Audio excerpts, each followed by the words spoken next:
Hi అండి. Welcome to Python Life YouTube channel. ఈ క్లాస్లో మనం what is IP addressing topic గురించి తెలుసుకుందాం. So with the help of using IP అడ్రస్తో కంప్యూటర్ నెట్వర్క్లో డేటా ట్రాన్స్ఫర్ అనేది ఎలా అవుతుందో కూడా మనం చూద్దాం. సో ఫస్ట్ ఇక్కడ ఒక ఐఓటీ సిస్టమ్ ఉంది అనుకోండి. సిస్టమ్ ఆర్ డివైస్ ఎనీథింగ్ ఏదో ఒకటి ఉంది అనుకోండి. సో ఐఓటీ డివైస్లో కొన్ని సెన్సర్స్ అనేవి ఉంటాయి. సో సెన్సర్స్ ఏం చేస్తాయి? డేటాని కంటిన్యూస్గా సెన్స్ చేస్తాయి. సెన్స్ చేసిన తర్వాత డేటాని నెట్వర్క్ క్లౌడ్లోకి ట్రాన్స్ఫర్ చేయడం అనేది జరుగుతుంది. సో నెట్వర్క్ క్లౌడ్లో చాలా అప్లికేషన్స్ అనేవి ఉంటాయి ఈ నెట్వర్క్ క్లౌడ్లో. సో ఆ అప్లికేషన్స్ని ఎవరు యాక్సెస్ చేస్తారు? యూజర్స్ యాక్సెస్ చేసుకోవచ్చు విత్ ద హెల్ప్ ఆఫ్ మొబైల్తో కానీ, ల్యాప్టాప్తో కానీ, పీసీతో కానీ, ఏదైనా యూజర్స్ ఇక్కడ దేన్నైనా యూజ్ చేయొచ్చు. సో యూజర్ నెట్వర్క్ క్లౌడ్ నుంచి డేటా యాక్సెస్ చేసుకుంటున్నాడు ఆర్ యూజర్ ఇంటర్నెట్ నుంచి డేటా యాక్సెస్ అనేది చేసుకుంటున్నాడు అంటే, సో ఈ ప్రాసెస్ ఎలా అవుతుంది అంటే ఇంటర్నెట్ నుంచి యూజర్కి డేటా ట్రాన్స్ఫర్ అనేది with the help of IP అడ్రసింగ్తో అవ్వడం జరుగుతుంది. సో అందుకని చెప్పి మనకి ఈ ఐపీ అడ్రసింగ్ అనేది యూజ్ అవుతుంది. సో యూజర్ ఇంటర్నెట్ నుంచి డేటాని యాక్సెస్ చేసుకోవడానికి మనకి ఇక్కడ ఐపీ అడ్రస్ అనేది యూజ్ అవ్వడం జరుగుతుంది. సో ఇక్కడ మల్టిపుల్ ఐఓటీ డివైజెస్ అనేవి ఉన్నాయి. సో ఐఓటీ డివైజెస్కి లైక్ ఫిజికల్ అడ్రస్ అనేది ఉంటుంది. బట్ ఫిజికల్ అడ్రస్ని యూజ్ చేసుకొని ఇంటర్నెట్ నుంచి యూజర్కి డేటా ట్రాన్స్ఫర్ చేయలేము. సో డేటా ట్రాన్స్ఫర్ చేయడానికి లాజికల్ అడ్రస్ని యూజ్ చేస్తాం. సో ఆ లాజికల్ అడ్రస్ని మనం ఇక్కడ లైక్ ఐపీ అడ్రసింగ్ అని కూడా చెప్పొచ్చు. సో ఇది వచ్చేసి మనకి ఐపీ అడ్రస్ అనేది ఎలా యూజ్ అవుతుంది అని చెప్పి. సో మనం ఇప్పుడు వీటి గురించి కొన్ని పాయింట్స్ కూడా చూద్దాం. సో దానికన్నా ముందు నేను ఒక రియల్ టైమ్ ఎగ్జాంపుల్ చెప్తాను, అది వినండి. సో ఇక్కడ ఐఓటీ డివైస్ అనేది మనకి ఇక్కడ కెనడా నుంచి ఉంది అనుకోండి. సో యూజర్ ఇక్కడ వచ్చేసి ఇండియా నుంచి యూజర్ ఉన్నాడు. సో ఇండియాలో ఉన్న యూజర్ కెనడాలో ఉన్న డేటాని యాక్సెస్ చేసుకోవాలి అనుకుంటున్నాడు. సో డివైజెస్కి అండ్ యూజర్కి మధ్య మల్టిపుల్ ఇంటర్మీడియేటరీ నోడ్స్ అనేవి ఉంటాయి. సో కెనడాకి అండ్ ఇండియాకి డిస్టెన్స్ అనేది చాలా లార్జ్ ఉంటుంది కాబట్టి సో మెనీ ఇంటర్మీడియేటరీ నోడ్స్ అనేవి ఇక్కడ ఉంటాయి. సో ఇంటర్మీడియేటరీ రౌటర్స్ మధ్య డేటా ట్రాన్స్ఫర్ అనేది with the help of using IP అడ్రస్తో అవ్వడం అనేది జరుగుతుంది. సో ఇక్కడ రౌటర్ 1 నుంచి రౌటర్ 2కి డేటా అనేది with the help of using IP అడ్రస్తో వెళ్తుంది.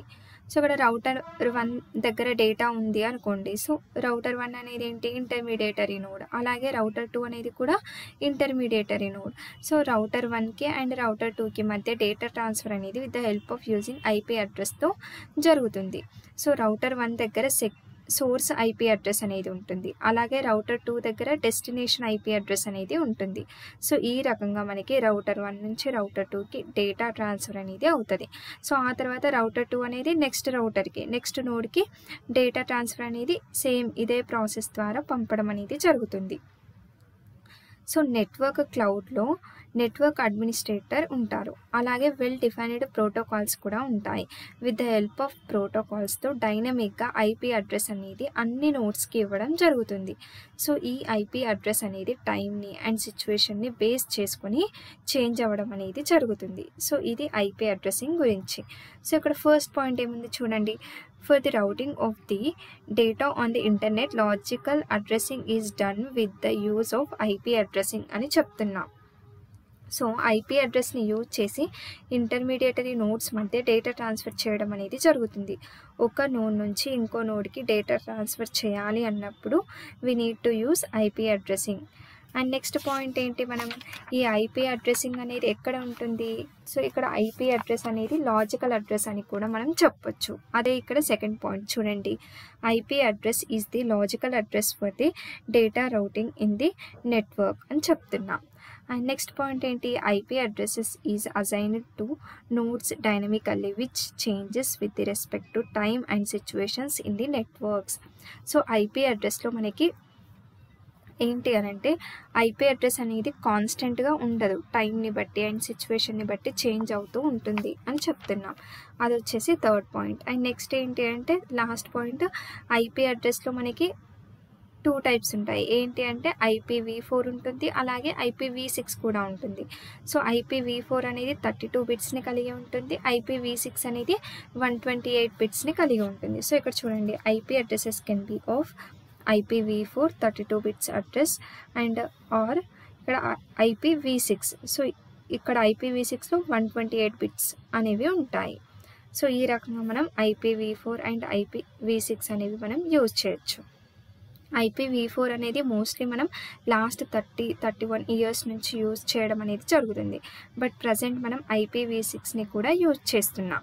సో ఈ రెండింటిని యూజ్ చేసి మనము డేటా ట్రాన్స్ఫర్ అనేది చేస్తున్నాం. సో ఇది వచ్చేసి మనకి IP అడ్రస్ గురించి. సో మనకి ఇప్పుడు IP అడ్రస్లో మనకి 2 టైప్స్ ఉన్నాయి కదా, ఏంటి IPv4 ఆర్ IPv6. సో మనం ఇప్పుడు next IPv4 frame format and అలాగే IPv6 ఫ్రేమ్ ఫార్మేట్ ఎలా ఉంటుందో డిస్కస్ చేద్దాం. చూడండి IPv4 ఫ్రేమ్ ఫార్మేట్. సో ఇది వచ్చేసి మనకి డయాగ్రామ్. సో ఈ డయాగ్రామ్ చూడండి, మనకి IPv4 అనేది నెట్వర్క్ లేయర్లో వర్క్ అవుతుంది. సో నెట్వర్క్ లేయర్లో అవుట్పుట్ అనేది ప్యాకెట్స్గా వస్తుంది కదా. సో ఆ ప్యాకెట్స్ అనేవి డేటా లింక్ లేయర్కి ఇవ్వబడతాయి. సో ఈ డేటా లింక్ లేయర్ అనేది ఫ్రేమ్ని ఫామ్ చేయడం అనేది జరుగుతుంది. సో ఇప్పుడు మనం కొన్ని బేసిక్ పాయింట్స్ డిస్కస్ చేద్దాం. IPv4 has 20 bytes of monetary fields in it's header అని చెప్తున్నా. సో వర్షన్ నుంచి అండ్ డెస్టినేషన్ అడ్రస్ వరకు మొత్తం ఇది 20 bytes ఆఫ్ సైజ్ని కలిగి ఉంటుంది అని చెప్తున్నాం. సో ఇది మానిటరీ హెడర్ అని చెప్తున్నాం. అండ్ అలాగే ఏంటి, IPv4 header size can be of 20 bytes to 60 bytes. So ఇక్కడ IPv4 హెడర్ యొక్క మ్యాక్సిమం సైజ్ ఎంత, 60 bytes అని చెప్తున్నాం. సో అది వచ్చేసి సెకండ్ పాయింట్. అలాగే IPv4లో ఏంటి, మనకి సోర్స్ IP అడ్రస్ అండ్ అలాగే డెస్టినేషన్ IP అడ్రస్ ఈ రెండు కూడా వచ్చేసి మనకి 32 బిట్స్ అనేవి ఉంటాయి. సో ఇది వచ్చేసి ఫ్రేమ్ యొక్క బేసిక్ పాయింట్స్. నెక్స్ట్ వచ్చేసి మనం ఇప్పుడు ఈ డయాగ్రామ్లో ఉన్న ఒక్కొక్క ఫీల్డ్ గురించి తెలుసుకుందాం. అంటే వర్షన్ అంటే ఏంటి, IHL అంటే ఏంటి, DSCP అంటే ఏంటి. సో వీటి గురించి మనం 1 by 1 డిస్కస్ చేద్దాం. సో ఫస్ట్ ఫీల్డ్ ఏంటి, version field. So version field అనేది ఫస్ట్ 4 బిట్స్ని కలిగి ఉంటుంది. సో ఎలా అంటే ఇక్కడ 0 నుంచి ఇక్కడ వర్షన్ వరకు 4 బిట్స్ని కలిగి ఉండడం అనేది జరుగుతుంది. అలాగే it identifies A version of the given packet received by the router అని చెప్తున్నాం. సో ఒకవేళ ఇక్కడ మనకి IPv4 ఈజ్ ఈక్వల్స్ టు మనకి 0100 ఈ బిట్స్ ఉంటే అది మనము గివెన్ ఫ్రేమ్ అనేది IPv4 ఫ్రేమ్ అని చెప్పొచ్చు. ఒకవేళ మనకి 0110 బిట్స్ ఉంటే మనకి గివెన్ ఫ్రేమ్ అనేది IPv6 ఫ్రేమ్ అని చెప్పొచ్చు. సో ఇది వచ్చేసి మనకి వర్షన్ ఫీల్డ్ గురించి. నెక్స్ట్ వచ్చేసి IHL. So IHL stands for internet header length. So ఇది మనకి ఎలా యూజ్ అవుతుందో చూద్దాం. ఇది కూడా 4 బిట్స్ని కలిగి ఉంటుంది.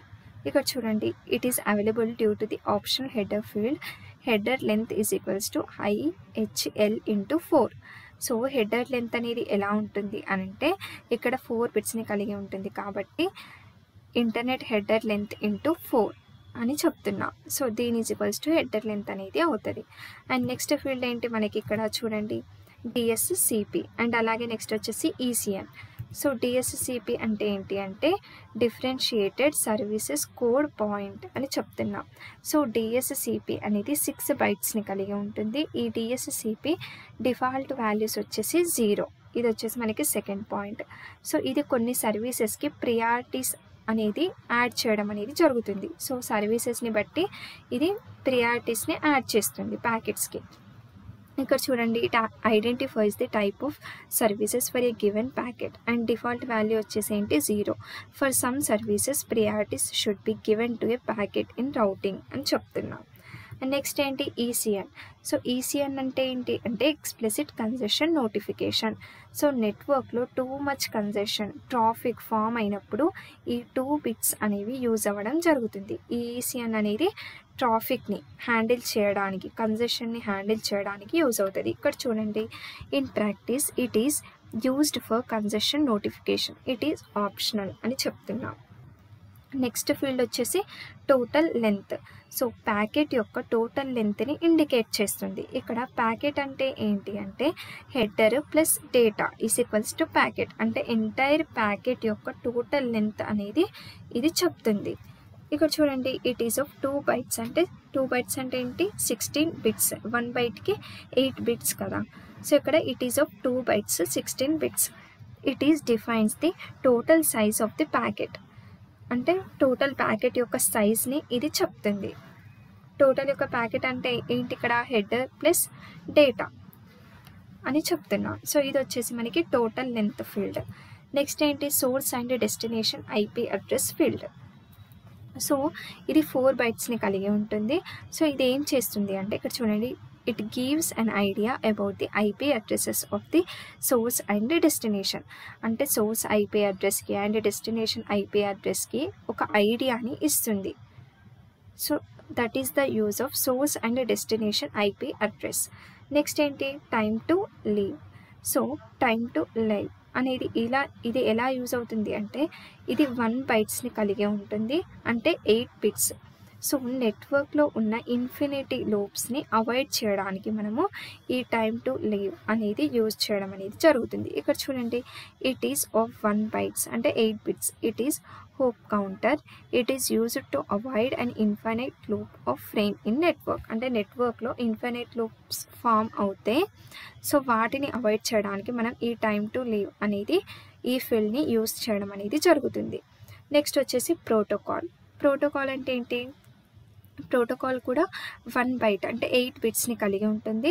ట్రాన్స్పోర్ట్ లేయర్లో డిఫరెంట్ ప్రోటోకాల్స్ అనేవి ఉంటాయి, లైక్ టీసీపీ, యూడిపి, ఐజిఎంపి, ఐసిఎంపి. సో ఈ ప్రోటోకాల్స్ని మనము యూజ్ చేయడం అనేది జరుగుతుంది. సో ప్రోటోకాల్స్ ఇన్ఫర్మేషన్ మొత్తం కూడా మనకి ఇక్కడ ఉంటుంది. చూడండి, it explains protocols of data defined at the transport layer అని చెప్తున్నాం. నెక్స్ట్ ఫీల్డ్ వచ్చేసి header checksum. So header checksum field అనేది 2 bytes ఆఫ్ సైజ్ని కలిగి ఉంటుంది. ఎర్రర్స్ని చెక్ చేయడానికి హెడర్ చెక్సమ్ అనేది యూజ్ అవుతుంది. ఇక్కడ సిఆర్సి చెక్ని మనం క్యాలిక్యులేట్ చేసి ఎర్రర్స్ని చెక్ చేయడం అనేది జరుగుతుంది. ఇక్కడ చూడండి, ఇట్ ఈస్ ఆఫ్ 2 bytes అంటే 16 bits. It checksum of the header. CRC is calculated, then that CRC will be placed in the header checksum అని చెప్తున్నాం. అంటే CRCని క్యాలిక్యులేట్ చేసి మనము ఎర్రర్స్ని రెక్టిఫై చేయడం అనేది జరుగుతుంది. నెక్స్ట్ వచ్చేసి ఏంటి, next field options field. So ఈ ఆప్షన్స్ ఫీల్డ్ అనేది ISPS వాళ్ళు యూజ్ చేస్తారు. ISPS అంటే ఎవరు అని అంటే ఇంటర్నెట్ సర్వీస్ ప్రొవైడర్స్.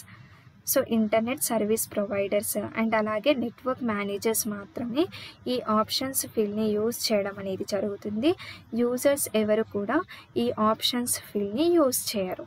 ఇక్కడ చూడండి, it can have maximum 40 bytes. It is not used by the users. It can perform route recording and source routing అని చెప్తున్నాం. నెక్స్ట్ వచ్చేసి ఏంటి, next field route recording. So ఇది ఎలా యూజ్ అవుతుంది అని అంటే పాత్ని రికార్డ్ చేయడానికి, ఐపీ అడ్రస్ యొక్క పాత్ని రికార్డ్ చేయడానికి మనకి ఈ రౌట్ రికార్డింగ్ అనేది యూజ్ అవుతుంది. ఇక్కడ చూడండి, by option field route recording can be done out of a maximum 40 bytes.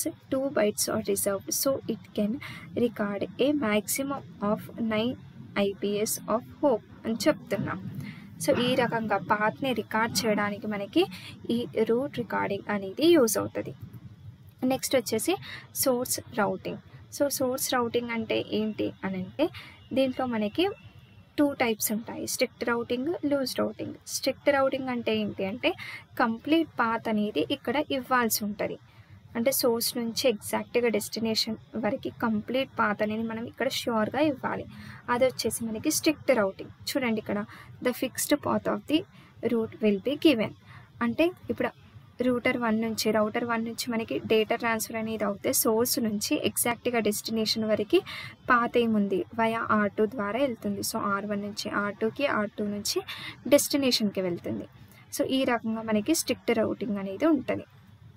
Next వచ్చేసి లూజ్ రౌటింగ్ అంటే the partial path of the route will be given. So partial path అంటే ఏంటి అని అంటే ఇక్కడ ఏ రకంగా అయినా లైక్ సోర్స్ నుంచి డెస్టినేషన్కి రీచ్ అవ్వాలి, బట్ మల్టిపుల్ ఆప్షన్స్ అనేవి, మల్టిపుల్ రూట్స్ అనేవి ఇక్కడ అవైలబుల్గా ఉంటాయి. ఓన్లీ ఇక్కడ సోర్స్ డెస్టినేషన్ ఇచ్చాం, బట్ వయా ఎలా అయినా వెళ్ళొచ్చు. R2 ద్వారా వెళ్ళొచ్చు, R3 ద్వారా వెళ్ళొచ్చు, R2 నుంచి R3కి వెళ్ళి మళ్ళీ డెస్టినేషన్కి వెళ్ళొచ్చు. సో ఎలా అయినా అంటే రూట్ అనేది ఇక్కడ ఎలా కూడా పాసిబుల్ అవుతుంది. అంటే అందుకే మనం ఇక్కడ పార్షియల్ పాత్ అనేది చెప్పడం జరిగింది. సో ఇది వచ్చేసి మనకి ఏంటి, IPv4 ఫ్రేమ్ ఫార్మేట్. సో ఇక్కడ చూడండి, సో వర్షన్ అంటే చూసాము, IHL అంటే DSCP, ECN total length. So identification అంటే ఏంటి అని అంటే ఇక్కడ మనకి ప్యాకెట్ యొక్క యూనిక్ ఐడి అనేది ఇండికేట్ చేయడం అనేది జరుగుతుంది. సో అది వచ్చేసి ఐడెంటిఫికేషన్. టైమ్ టు లీవ్ చూసాం, protocol, header checksum, source IP address, destination IP address and optionals field గురించి కూడా మనం చూడడం జరిగింది. సో ఇది వచ్చేసి IPv4 ఫ్రేమ్ ఫార్మేట్. సో ఈ క్లాస్లో మనం ఏమేమి డిస్కస్ చేసాం, what is IP addressing. IP addressing అనేది ఎలా యూజ్ అవుతుంది అని అంటే నోడ్స్ మధ్య, రౌటర్స్ మధ్య డేటాని ట్రాన్స్ఫర్ చేయడానికి, అలాగే యూజర్ నెట్వర్క్ నుండి క్లౌడ్ నుంచి డేటాని యాక్సెస్ చేసుకోవాలి అంటే with the help of using IP అడ్రసింగ్ని యూజ్ చేసుకొని డేటా యాక్సెస్ చేయడం అనేది జరుగుతుంది, డేటా ట్రాన్స్ఫర్ చేయడం అనేది జరుగుతుంది. సో ఇది వచ్చేసి IP అడ్రసింగ్ గురించి. సో IP అడ్రస్లో మనకి 2 టైప్స్ ఉంటాయి. ఏంటి, IPv4 ఆర్ IPv6. IPv4 అనేది 32 బిట్స్ అడ్రస్ని కలిగి ఉంటుంది, IPv6 అనేది 128 బిట్స్ని కలిగి ఉంటుంది. సో మనం ఏంటి IPv4 ఫ్రేమ్ ఫార్మేట్ని చూసాం. సో ఇక్కడ ఫస్ట్ బేసిక్స్ ఏంటి, వర్షన్ నుంచి డెస్టినేషన్ వరకు టోటల్ 20 బైట్స్ ఆఫ్ సైజ్ అనేది ఉంటుంది. అండ్ ఇక్కడ హెడర్ సైజ్ వచ్చేసి IPv4 టోటల్ హెడర్ సైజ్ వచ్చేసి 60 బైట్స్ అనేది ఉంటుంది. సో వర్షన్ ఫీల్డ్ గురించి చూసాం. సో వర్షన్ ఫీల్డ్ ఏంటి, 4 బిట్స్ని కలిగి ఉంటుంది. సో ఒకవేళ ఇక్కడ బిట్స్ వచ్చేసి 0100 ఉంటే గివెన్ ఫ్రేమ్ అనేది IPv4 ఫ్రేమ్ అని చెప్తాము. ఒకవేళ ఇక్కడ 0110 బిట్స్ ఉంటే మనకి గివెన్ ఫ్రేమ్ అనేది IPv6 ఫ్రేమ్ అని చెప్తాం. నెక్స్ట్ వచ్చేసి internet header length, IHL. So ఇది మనకి ఎందుకు యూజ్ అవుతుంది అని అంటే లైక్ ఇది 4 బిట్స్ని కలిగి ఉంటుంది అండ్ హెడర్ లెంత్ని ఇది ఇండికేట్ చేస్తుంది, అంటే IHL × 4. అండ్ నెక్స్ట్ ఏంటి, DSCP differentiated service code point. So దీనికి 6 బైట్స్ కలిగి ఉంటాయి అండ్ DSCP అనేది డిఫాల్ట్ వాల్యూస్ వచ్చేసి 0 ఉంటాయి. సో ఇక్కడ సమ్ సర్వీసెస్కి ప్రియారిటీస్ని యాడ్ చేయడం అనేది జరుగుతుంది ఈ DSCP. అండ్ నెక్స్ట్ వచ్చేసి ECN explicit congestion notification. So ఇదేం చేస్తుంది అంటే నెట్వర్క్లో too much congestion traffic form అయినప్పుడు ఈ టూ బిట్స్ని యాడ్ చేయడం అనేది జరుగుతుంది. సో అందుకని చెప్పి కంజెషన్ ఫామ్ అయినప్పుడు, ట్రాఫిక్ ఫామ్ అయినప్పుడు మనకి ఈ ఎక్స్ప్లిసిట్ కంజెషన్ నోటిఫికేషన్ అనేది యూజ్ అవుతుంది. టోటల్ లెంత్ అనేది ఏం చేస్తుంది అంటే ఎంటైర్ ప్యాకెట్ యొక్క టోటల్ లెంత్ని చెప్తుంది. Source and destination IP address అంటే ఇక్కడ సోర్స్ IP అడ్రస్ ఎంత ఉండాలి అండ్ డెస్టినేషన్ IP అడ్రస్ ఎంత ఉండాలి అని చెప్పి ఒక కంప్లీట్ ఐడియా అనేది ఇస్తుంది. అండ్ నెక్స్ట్ ఏంటి, టైమ్ టు లైవ్ అనేది ఏంటి అంటే నెట్వర్క్లో ఇన్ఫైనైట్ లూప్స్ ఫామ్ అయినప్పుడు వాటిని అవాయిడ్ చేయడానికి మనము ఈ ఫీల్డ్ని యూజ్ చేస్తాం. నెక్స్ట్ వచ్చేసి ప్రోటోకాల్. సో ప్రోటోకాల్ అనేది ఎలా యూజ్ అవుతుంది అంటే మనకి ట్రాన్స్పోర్ట్ లేయర్లో డిఫరెంట్ ప్రోటోకాల్స్ ఉంటాయి, TCP, UDP, IGMP, ICMP అని చెప్పి. సో ఈ ప్రోటోకాల్స్ అన్నీ కూడా మనకి ఈ ఫీల్డ్లో ఉంటాయి. నెక్స్ట్ వచ్చేసి హెడర్ చెక్సాం, అంటే నెట్వర్క్లో ఎర్రర్స్ని ఐడెంటిఫై చేయడానికి with the help of using CRC చెక్ని యూజ్ చేసి మనము ఎర్రర్స్ని ఐడెంటిఫై చేయడం అనేది జరుగుతుంది. నెక్స్ట్ వచ్చేసి ఆప్షన్స్ ఫీల్డ్ని ఎవరు యూజ్ చేస్తారు, ఇంటర్నెట్ సర్వీస్ ప్రొవైడర్స్ అలాగే నెట్వర్క్ మేనేజర్స్ మాత్రమే యూజ్ చేస్తారు. యూజర్స్ ఆప్షన్స్ ఫీల్డ్ని యూజ్ చేయరు. Route recording. సో ఇది ఎందుకు యూజ్ అవుతుంది అంటే పాత్ని, IP అడ్రసింగ్ పాత్ని రికార్డ్ చేయడానికి యూజ్ అవుతుంది. నెక్స్ట్ వచ్చేసి సోర్స్ రౌటింగ్. సో సోర్స్ రౌటింగ్లో మనకి 2 టైప్స్ ఉంటాయి, strict routing and loose routing. Strict routing అంటే ఏంటి అంటే ఫిక్స్డ్ పాత్ అనేది ఉంటుంది, కంప్లీట్ పాత్ అనేది మనం స్ట్రిక్ట్ రౌటింగ్లో ఇస్తాం. లూజ్ రౌటింగ్లో పార్షియల్ పాత్ అంటే ఓన్లీ సోర్స్ డెస్టినేషన్ ఇస్తాము. మనకి ఇక్కడ మల్టిపుల్ ఆప్షన్స్ అనేవి ఉంటాయి, మల్టిపుల్ వేస్ అనేవి ఉంటాయి. సో ఇది వచ్చేసి సోర్స్ రౌటింగ్ గురించి.